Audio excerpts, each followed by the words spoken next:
भाजप आमदार विजयकुमार देशमुख पक्षावर नाराज असल्याच्या चर्चा गेल्या काही दिवसांपासून रंगल्या होत्या। मात्र आता विजयकुमार देशमुख पुन्हा ॲक्शन मोडमध्ये आल्याचं पाहायला मिळत आहे।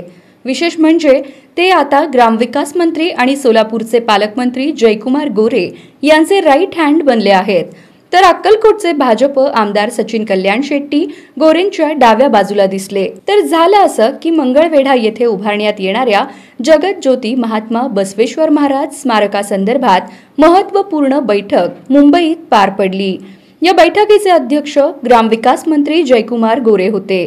स्मारकासाठी जागा निश्चिती, आरक्षण आणि शासनाकडे प्रस्ताव सादर करण्यासंबंधीच्या विषयावर यावेळी सखोल चर्चा झाली।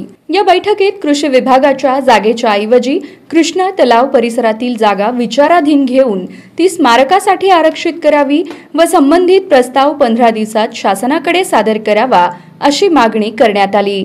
यावर मंत्री गोरेंनी सकारात्मक प्रतिसाद देत तातडीने कार्यवाहीचे आदेश दिले। या बैठकीत आमदार विजयकुमार देशमुख हे जयकुमार गोरे यांच्या उजव्या बाजूला तर आमदार सचिन कल्याण शेट्टी डावीकडील खुर्चीत बसलेले दिसले।